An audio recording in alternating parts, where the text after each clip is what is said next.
स्वास्थ्य सेवा जो चल रही है उसके मामले में क्या कहेंगे? 21वीं सदी में सबसे ज्यादा लोग कैंसर से मरेंगे इस देश के अंदर। हमारे देश में प्रधानमंत्री को झाड़ू उठाना पड़ रहा है कि स्वच्छ भारत बनाना, तो अमेरिका क्या सोचता होगा इस देश के बारे में? जो भी प्रेसिडेंट ऑफ यूएसए थे रहे, ये मोदी जी को दोस्त मानते नहीं। टैक्स सिस्टम जो चल रहा है देश में, टैक्स उस पर क्या कहेंगे आप? नहीं, मैं कहता हूँ 5% और बढ़ा लो, अच्छा, लेकिन करप्शन खत्म कर दो। आपकी इन बातों से मार्केट में आग लग रही है। आज के युग के पेरेंट्स को आप दिल से क्या कहना चाहते हैं? मैं एक चीज कहना चाहूंगा, अपने बच्चों को बिल्कुल मत डांटो। कोई दिल में ऐसी बात जो आप एज अ मैसेज लोगों तक पहुंचाना चाहते हैं तो? मुझे बहुत तकलीफ होती है जब हमारे देश के लोग दूसरे देशों में जाके नौकरी करते हैं। सपने वो नहीं जो हम सोते वक्त देखते हैं, सपने तो वो हैं जो हमें सोने नहीं देते। चलिए आज ऐसे ही सपनों के सफर पर आपको ले चलते हैं। हाय हेलो वेलकम, मैं हूं आपकी होस्ट आरजे रफत और आज मैं आपको ऐसी पर्सनालिटी से मिलवाने वाली हूं जो सिर्फ सपने देखते नहीं है बल्कि दूसरों के सपनों को साकार भी करते हैं।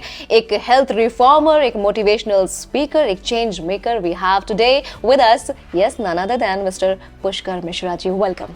Thank you so much ma'am. कैसे हैं आप? बहुत ही अच्छा। ऐसे ही बस अच्छे रहिए और दूसरों के लिए अच्छा करते रहिए, और जो आप अच्छा कर रहे हैं चलिए उस पर बात करते हैं। Sure. मुझे आप बताइए कि डायरेक्ट सेलिंग बिजनेस क्या है? डायरेक्ट सेलिंग बिजनेस उन लोगों के लिए एक अपॉर्चुनिटी है, मौका है, अवसर है जो लोग अपनी लाइफ में कुछ बड़ा करना चाहते हैं। ओके, लोग कहते हैं कि डायरेक्ट सेलिंग बिजनेस जो है बस वो सपने दिखाने जैसा है, क्या कहेंगे आप? डायरेक्ट सेलिंग बिजनेस सपने दिखाने जैसा नहीं, डायरेक्ट सेलिंग बिजनेस सपनों को रिकंस्ट्रक्ट करने जैसा है। सपने तो हम लोगों ने बहुत सारे देखे, लेकिन हालातों के चल के कंप्रोमाइज़ कर लेते हैं। तो ये वापस एक इंसान को उम्मीद देने का बिजनेस है कि यू कैन। क्या आपको लगता है कि यूथ के लिए भी इसमें अपॉर्चुनिटी है? मैंने जब इस बिज़नेस को स्टार्ट किया था, मैं युवा ही था, 17.5 साल का था, तो डेफिनेटली अपॉर्चुनिटी। और मेरी कंपनी की जो सबसे बड़ी अचीवर है वो 23 साल की अभी महज है और उसने 2.25 करोड़ रुपए अपने से कमाए। तो यूथ के लिए इसके अंदर अवसर ही अवसर है और इससे बड़ा मौका उनके लिए नहीं हो सकता। यूथ की आपने बात कह दी, अगर मैं महिलाओं के बारे में बात करूं तो क्या कहेंगे आप? उनके लिए भी मैं जिस इंडस्ट्री से बिलोंग करता हूँ उसमें 75% महिलाएं लीड करती हैं उस इंडस्ट्री को, और जिस ऑर्गेनाइजेशन को मैं रन कर रहा हूँ उसमें हाउसवाइफ से लेकर हर एज ग्रुप की लेडी है हमारे बिजनेस में।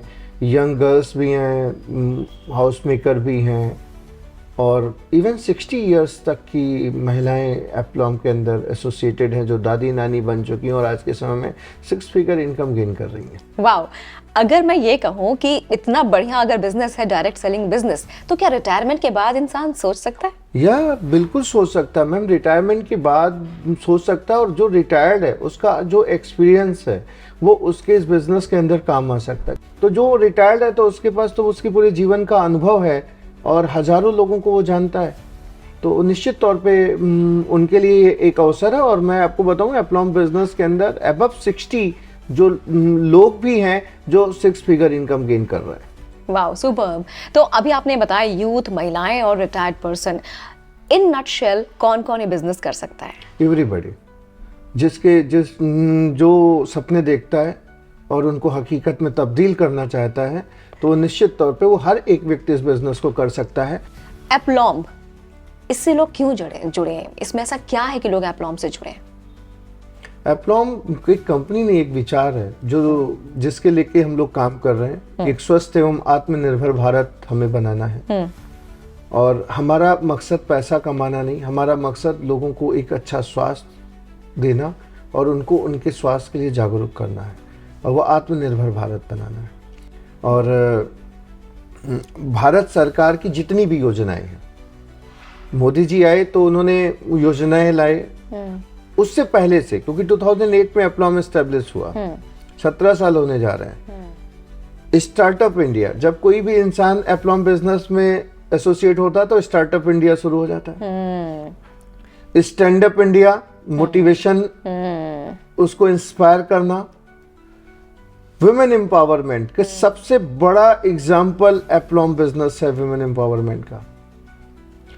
आपको स्किल इंडिया, यहाँ पे जो अंगूठा लगाता है, एक अब्दुल रऊफ उतरौला में हमारे एप्लॉम्बियन है जो अंगूठा लगाते थे, उनकी हाईएस्ट इनकम 60,000 रुपए की बनी, जो बैंक में साइन नहीं करते थे अंगूठा लगा। क्या बात है, क्या बात। तो जो स्किल इंडिया का जो सबसे बड़ा एग्जाम्पल है, जो लोग सही से बोल नहीं सकते, बैठ नहीं सकते, जिनको मैं क्या बोलूं कि कहीं पे भी एम्प्लॉयमेंट नहीं मिल सकता, ऐसे लोग एप्लॉम बिजनेस के अंदर 20-25 हजार 50,000 लाख रुपए कमा रहे हैं। बहुत बेहतरीन। तो stand up India, startup India, skill India, women empowerment, सब कुछ फ्री ऑफ कॉस्ट यह इंडस्ट्री करती है, बिना किसी गवर्नमेंट सपोर्ट के। वाह, यानी उंगली सिर्फ थाम नहीं रहे हैं, उनको पथ पर ले जाते हुए मंजिल तक पहुंचा रहे हैं आप, सपने पूरे कर रहे हैं। और अगर मैं भविष्य की बात करूं तो क्या सोचते हैं आप? भविष्य बहुत उज्जवल है हमारा, दो तरीके से उज्जवल है। एक कहानी आपने सुनी होगी बाटा की। बाटा कंपनी का मालिक अपने 2 सेल्समैन को एक द्वीप पे भेजता है, और एक सेल्समैन शाम को फोन करता है पूरा मार्केट रिसर्च करके कि सर कहाँ भेज दिया, यहाँ पे कोई जूते नहीं पहनता। सुना मैंने। दूसरा सेल्समैन फोन करता है कि क्या मालिक आप जीनियस हैं, आपने ऐसी जगह खोज निकाली जहाँ पे कोई जूते नहीं पहनता, हम सबको पहना देंगे। तो जो भविष्य है वो आपका नजरिया है, जैसा नजरिया लेके आप काम करोगे वैसा आपका भविष्य होगा। और भारतवर्ष 150 करोड़ की पॉपुलेशन वाला देश, इसके अंदर क्या नहीं बिक रहा, सब कुछ तो बिक रहा। जिंदगी में आगे बढ़ने की भाग दौड़ है, तो इस भाग दौड़ में कैसे बैलेंस बनाया जाए फिर? मैम, हमारी जो संस्कृति, भारत जिसके लिए महान था, जिसके लिए भारत दुनिया में जाना जाता था, वो चीज जब ये मकाले जो आया था, उसके आगे नाम लॉर्ड नहीं लगा था, वो देश का दुश्मन था। लॉर्ड किस बात का? रिपोर्ट आई थी जी। उसने इंग्लैंड की संसद में कहा था कि अगर भारत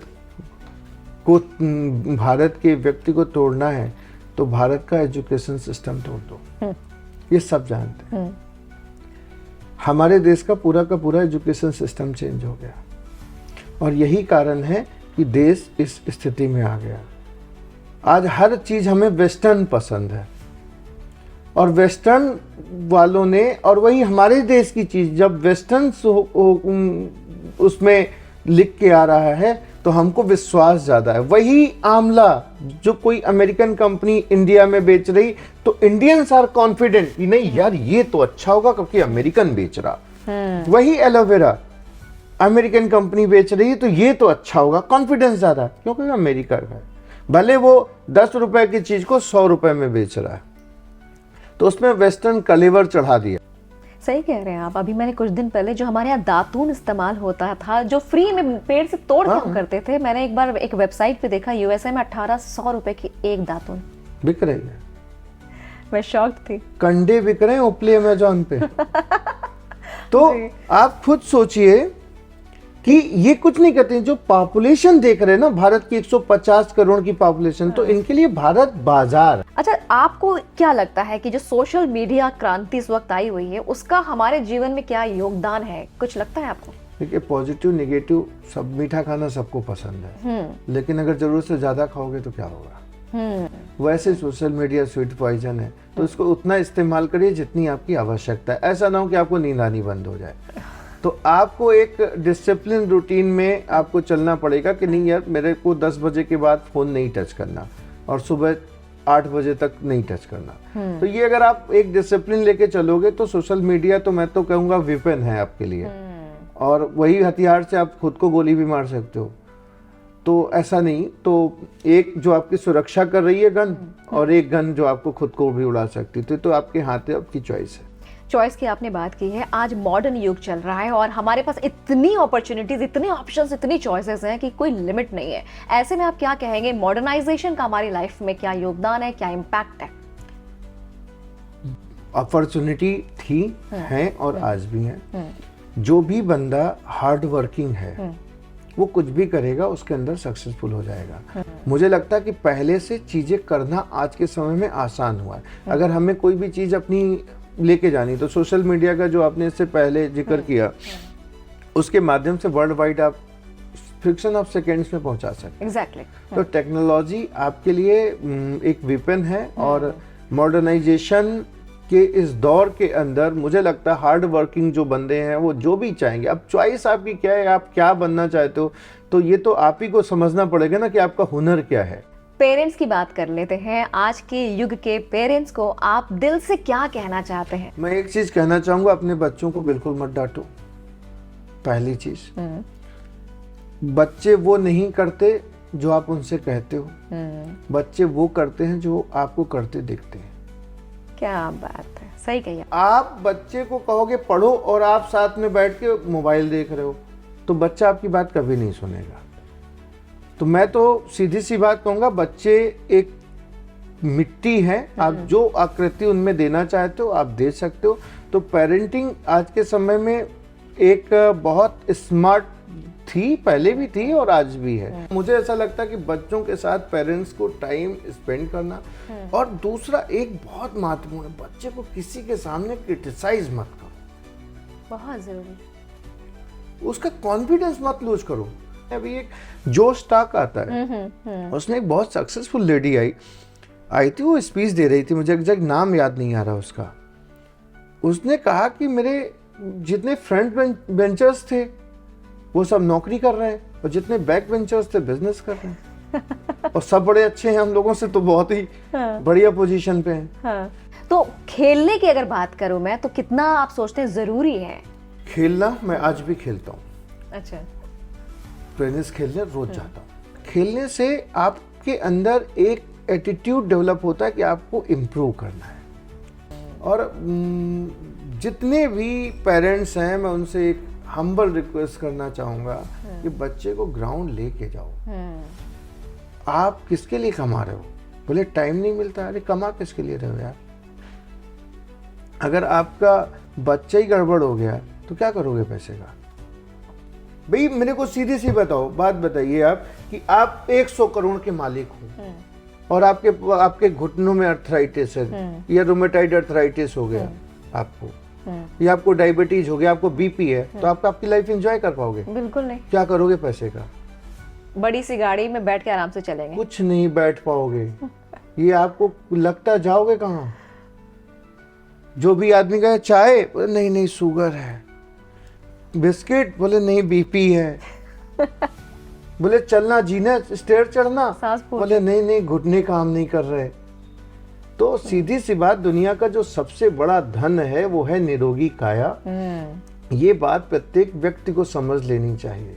और नेचुरल जो जिंदगी जो मिली है हमें उस तरीके से हम जिए, इसके लिए ऑर्गेनिक आजकल एक शब्द आया हुआ है कि हम अपनी जिंदगी को ऑर्गेनिक तरीके से जिए। ऑर्गेनिक आज का शब्द नहीं मैम, अपने पूरे देश में सब कुछ ऑर्गेनिक ही होता था पहले। अपना पूरा भारतवर्ष में केमिकल नाम की कोई चीज थी ही नहीं, और सब देसी बीज होते थे। बहुत मैं सूक्ष्म तरीके से आपको बताना चाहूंगा कि यूरिया हमारे देश में डाली गई, पहले सब नेचुरल गोबर खाद ही यूज होती थी, केचुआ खाद ही यूज होती थी, सारा देसी बीज होता था जिसका रिफर्टिलाइजेशन उसका हो जाता था।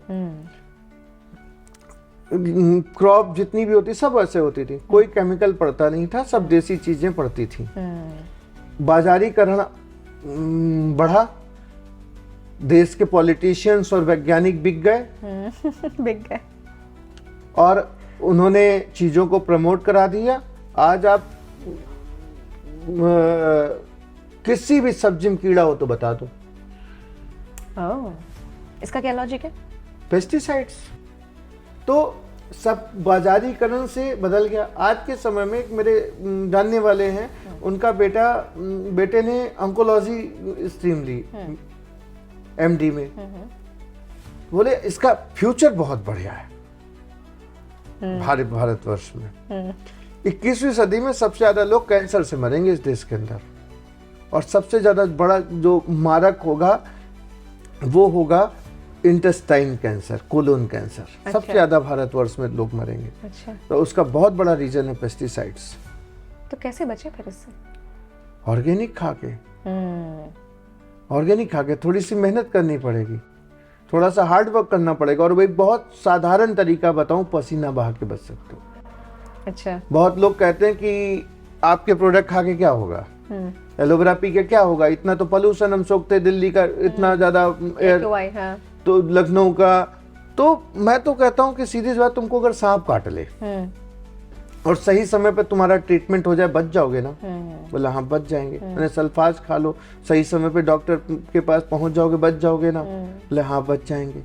हमने कहा वैसे ही है कि एलोवेरा आपकी बॉडी को डिटॉक्सिफाई करता है, और जो आप डेली इनटेक, चाहे हवा से, पानी से या खाने से, जो पेस्टिसाइड, कीटनाशक या पोल्यूशन से जो केमिकल आपकी बॉडी में जा रहे हैं, एलोवेरा आपकी बॉडी को डिटॉक्सिफाई कर देता है। परफेक्ट। तो बच जाओगे, जो रोज का टॉक्सिन है वो आपके शरीर से निकल जाएगा। तो ये काम आप प्रतिदिन की प्रक्रिया में कर सकते हो।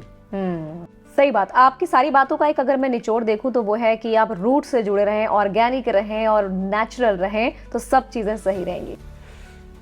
एक लास्ट बात मैं आपको बता दूं कि इस देश में जो लोग भाग रहे हैं, चक्कर क्या ना कि लोगों को आदत नहीं है चीजों को सही पॉजिटिव लेने की, भाग रहा है इस देश का आदमी, किसी को जॉब सेटिस्फेक्शन नहीं। तो हेल्दी रहने का एक मंत्र है कि आप जो काम कर रहे हो उसमें आपको वो काम करने से खुशी दे। पर पैसा भी तो चाहिए, नौकरी से पैसा मिलता है, फिक्स सैलरी मिलती है। तो पैसे तो जो भी काम करोगे उससे मिलेंगे। काम क्या मैं पैसे नहीं कमा रहा, लेकिन ये काम करना मुझे खुशी देता है, इसलिए मैं इस काम को कर रहा हूँ। तो इंसान अननेसेसरी फंसा पड़ा है। तो उसको यही नहीं पता है कि अगर उससे पूछो कि आपको कौन सी चीज खुशी दे, अरे मजबूरी है, कहाँ कमाएंगे नहीं तो खाएंगे क्या, किस्त कैसे भरेंगे, बच्चों को पढ़ाएंगे कैसे। तो लोगों ने अपना इंटरेस्ट ही नहीं जाना। अब लता जी को अगर कोई कहता कि नहीं आप स्पोर्ट्स में चले जाओ, तो उनका इंटरेस्ट था, उन्होंने तब वो अपने पीक पे पहुंचे। सचिन तेंदुलकर का इंटरेस्ट था, तो वो तब उस पीक पे पहुंचे। मुझे लगता है कि पहली एक कंडीशन ये है कि मैं प्रत्येक व्यक्ति को यही कहना चाहूंगा, सबसे पहले अपना इंटरेस्ट जानो। मुझे लगता है कम पैसे भी मिलेंगे, आप खुश रहोगे, और खुश रहोगे तो स्वस्थ रहोगे। जी, स्वस्थ रहने के लिए आजकल दो धाराएं हैं, एक है एलोपैथिक जो फास्ट चलता है, और एक आयुर्वेदिक जो स्लो माना जाता है, होम्योपैथिक भी है। क्या आप डिफरेंस देखते हैं? देखिए, एलोपैथी में सर्जरी है, ट्रीटमेंट कोई है नहीं। अच्छा, पर नाम तो ट्रीटमेंट ही दिया जाता है। आप मुझे बताओ ना कि एक डॉक्टर के पास जाइए, डॉक्टर मेरी माँ को मैं लेके जाता था, बोले घुटने, बोले जिम कभी सही नहीं होगा, डायबिटीज कभी सही नहीं होगी, बीपी सही नहीं होगी, थायराइड सही नहीं होगा। तो कर क्या रहे हो आप? कंट्रोल ही तो कर रहे हो। भाई सीधे सा है। एलोपैथी क्या है? जैसे आपके घर में बदबू आ रही है, डस्टबिन में बदबू आ रही है, कोई चूहा मर गया, आप रूम फ्रेशनर डाल रहे हो। ओके। आयुर्वेद क्या है? चूहे को खोजना, अच्छा, और चूहे को निकाल के बाहर कर देना, जड़ खत्म करना। तो सीधा सा है। एलोपैथी पेन किलर खाया, दर्द है, डॉक्टर साहब बहुत बढ़िया बढ़िया आराम मिली उनकी दवाई से। डॉक्टर साहब की दवाई जिस दिन बंद की, दर्द बंद, तो आपने डॉक्टर बदला, डॉक्टर ने दवा बदली, डॉक्टर बदला, डॉक्टर ने दवा बदली, यही चलता रहता। आयुर्वेद जो है वो बुनियाद है, जो आपकी मर्ज को खत्म करता है। तो जड़ जहां से मर्ज उत्पन्न हुई है उसको खत्म करता है। तो इसमें थोड़ा सा समय लगता है। स्वस्थ रहने के लिए अगर मैं 2 या 3 टिप्स आपसे मांगू तो क्या कहेंगे आप? Early to bed, early to rise makes you healthy, wealthy and wise. ये आज मैंने नहीं कहा ना, मैंने इस लाइन का आविष्कार किया, ये जमाने से चली आ रही है। सुबह जल्दी उठिए, rise, if you want to rise in your life, rise before sunrise. सूरज उगने से पहले जाग जाओ, और अपनी दिनचर्या को, जैसे सूरज की दिनचर्या है, सुबह उगा शाम को अस्त हुआ, अपनी दिनचर्या को बिल्कुल सनराइज से लेकर सनसेट तक सीमित कर दो। ठीक। दूसरा, एक तो ये काम करना, दूसरा जितनी नेचुरल चीजों को का आप इंटेक कर सकते हो, जैसे एलोवेरा जूस में बार बार बोलता हूँ। बहुत से लोग बोलते कितने दिन पीना है, ये सवाल तो लोगों का रहता है कितने दिन पिए। जितने दिन जिंदा रहना चाहो, ज्यादा। उतने दिन पियो। भाई एलोवेरा आपकी बॉडी को अल्कलाइन करता है, फाइबरस है, बॉडी को डिटॉक्सिफाई करता है। 200 प्लस कॉन्स्टिट्यूएंट्स होते हैं एलोवेरा के अंदर, A to Z vitamin A से लेकर जिंक तक है एलोवेरा के अंदर। पॉलीसेक्राइड्स हैं, केमेनन्स हैं जो आपके बॉडी में नेचुरल इंसुलिन प्रोड्यूस करते हैं। तो सुबह अगर 50-60 ml एलोवेरा पी लोगे एक पैक बना के एलोवेरा का, तो what's wrong with you? Cheers. तो सुबह एलोवेरा पीजिए और कोशिश करिए कि हमें प्रोसेस्ड और पैक्ड फूड नहीं खाना, अवॉइड करें, खाना ही नहीं है, अवॉइड नहीं करिए। क्या करना खा के? और एक मंत्र बना लीजिए कुछ भी खाने से पहले कि उसको चेक करना है। वो आपके शरीर के लिए अच्छा है तो खाइए और नहीं अच्छा है तो मत खाइए। भूखा कोई इस देश में मर नहीं रहा। जब भी डॉक्टर के पास कोई इंसान जाता है तो डॉक्टर कहता है कि ये मत खाओ, ये मत खाओ, ये मत खाओ। अरे पहले से ही मत खाओ कि इंतजार कर रहे हो नहीं कि 2000 का प्रिस्क्रिप्शन जब तक नहीं लेंगे तब तक हम बंद नहीं करेंगे ये। अगर मैं आपसे कहूं कि इतनी सारी बातों के बाद कोई दिल में ऐसी बात जो आप एज अ मैसेज लोगों तक पहुंचाना चाहते हैं, तो मुझे बहुत तकलीफ होती है जब हमारे देश के लोग दूसरे देशों में जाके नौकरी करते हैं और हमें बहुत कष्ट है इस बात का कि हमारे भारत का सारा टैलेंट विदेशों में जा रहा है। सुंदर पिचाई IIT खड़गपुर में पढ़े, सेवा कहाँ कर रहे हैं? तो अगर हम अपने देश के में जो क्रीमी लेयर है उसको छिटक जाने देंगे तो हमारा देश कैसे डेवलप होगा? हमारे यहाँ के साइंटिस्ट भी बाहर जाकर बसे। नासा में तो 40-50% इंडियंस हैं। तो मेरा बस ये एक ऐसा लगता है कि मुझे इस चीज के ऊपर गवर्नमेंट को काम करना चाहिए। कैसे रोक सकते हैं? कितना पैसा चाहिए तुम्हें सुंदर पिचाई, ये लो। मेरे जैसा इंसान हो तो मैं कहूँगा ये लो। दूसरा रीजन क्या है? इंफ्रास्ट्रक्चर ही नहीं है। थाईलैंड टूरिज्म पे बेस्ड है, पिद्दी से कंट्री। लखनऊ ज्यादा बड़ा है, पॉपुलेशन में देखें। बैंकॉक एयरपोर्ट से लेकर पटाया तक एक कील गाड़ने को गड्ढा नहीं था जब मैं गया था और मैं सरप्राइज था। तो वो जरा से कंट्री है, उनके इंफ्रास्ट्रक्चर उठा के देख लीजिए। हमारे देश में प्रधानमंत्री को झाड़ू उठाना पड़ रहा है कि स्वच्छ भारत बनाना। सोचो पूरी दुनिया में क्या मैसेज जाता है इस देश का। और प्रधानमंत्री के इनिशिएटिव को मैं बहुत अप्रिशिएट करता हूं कि वो एटलीस्ट सोच तो रहा है कि इस देश को स्वच्छ बनाना है, लेकिन जो देश में रह रहे लोग वो तो नहीं सोच रहे। उनको यही थूकना है। वो जाके जब कहते हैं कि शौचालय बनाने, मैं सोचता हूँ सोचो अमेरिका क्या सोचता होगा इस देश के बारे में कि सफेदों का देश था, आज भी है और कल भी रहेगा। लेकिन लोग अपना भाग्य बदलेंगे भी भाई, कर्म से बदलेंगे या फिर भाग्य के भरोसे बैठे रहेंगे? कर्म और भाग्य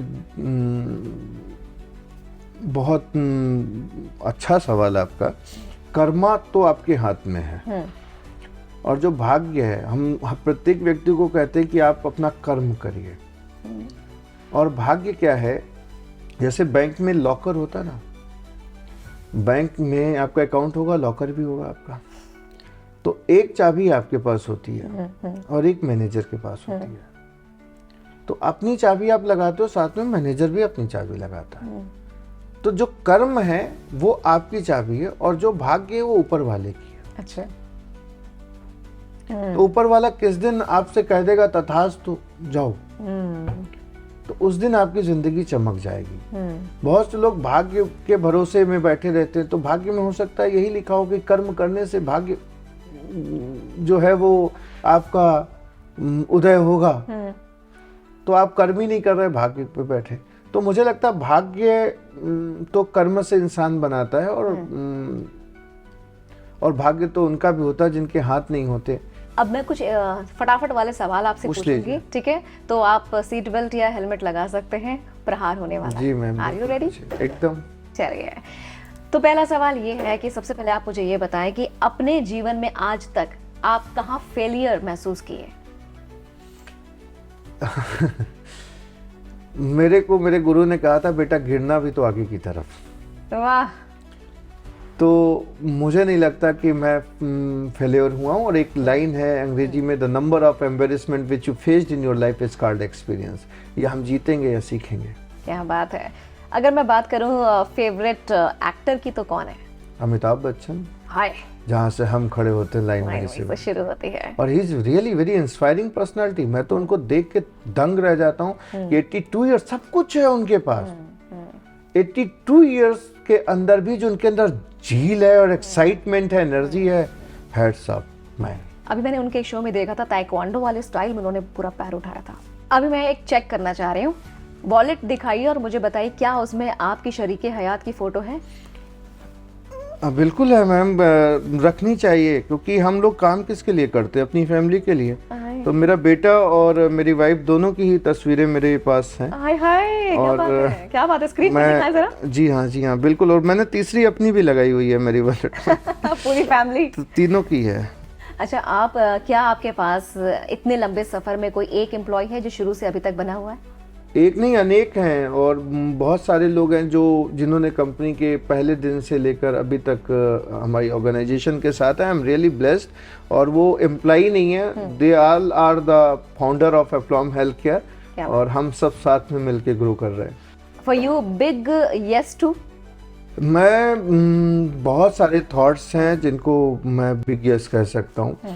लेकिन अगर मुझे सबसे ज़्यादा अगर मुझे चीज़ मेरे अंदर जो जुनून पैदा करती है, वो अगर तुम्हें जिद है बिजलियां गिराने की, तुम्हें यह जिद है बिजलियां गिराने की, तो हमें भी जिद है यहीं आशियां बनाने की। क्या बात। एक मंत्र जो रिश्ते बने रहे, आज बहुत रिश्ते टूट रहे हैं। फ्लेक्सिबिलिटी अगर आप में है तो रिश्ते बने रहेंगे, नहीं है तो आप भी टूट जाओगे, रिश्ते भी टूट जाएंगे। एक लास्ट मैसेज देखने वालों के लिए। आप इस दुनिया में क्यों आए, वाई, वो आपका वाई क्लियर करना है आपको। अगर आपके पास आपका वाई क्लियर है और आपका जो अंतर मन है क्या कह रहा है आपसे कि आप क्या कर सकते हो, तो आप कर सकते हो। उस पर आपको भरोसा बना के रखना है। अपॉर्चुनिटीज से भरा हुआ संसार है। मैं कहता हूँ कुछ भी करोगे, XYZ, कुछ जो दिल करे वो करोगे, और वो काम आपको खुशी दे रहा है तो दिन प्रतिदिन करोगे, बेहतर करते जाओगे और एक दिन आप बेहतर बन जाओगे। तो याद रखिएगा, Rome was not build in a single day. Career और बॉडी, बिजनेस और बॉडी एक दिन में नहीं बनती। ये एक सतत प्रक्रिया है, रेगुलर बेसिस के ऊपर करते रहिएगा। क्या बात है। आपकी इन सारी बातों के बाद मैं ये कहूँगी कि आप ना सिर्फ बिजनेस कर रहे हैं बल्कि लोगों को इंस्पायर भी कर रहे हैं, मोटिवेट भी कर रहे हैं। पुष्कर मिश्रा जी, बहुत बहुत धन्यवाद इस तरह के टॉक के लिए। Thank you so much ma'am, thanks a lot all of you. मुझे बहुत खुशी हुई आपसे बात करके, और मेरा कोई इंटेंशन किसी को हर्ट करना नहीं है। मेरे ये अपने थॉट हैं, अगर आपको अच्छे लगें तो आपका बहुत बहुत धन्यवाद। अगर आपको नहीं भी अच्छे लगें तो मुझे छोटा भाई समझ के माफ़ कर दीजिएगा। शुक्रिया, बहुत बहुत शुक्रिया। और आपसे कहेंगे कि आज इस मोटिवेशनल पूरे टॉक के बाद, बहुत ही ज़बरदस्त टॉक के बाद, एक चीज़ ठान लीजिए कि लाइफ का ये जो सफ़र है ये स्ट्रगल से नहीं भरा है, बल्कि ये अव्वल होने की एक राह है जिस पर हम चलते रहेंगे तो डेस्टिनेशन पर ज़रूर पहुँचेंगे। Thank you so much.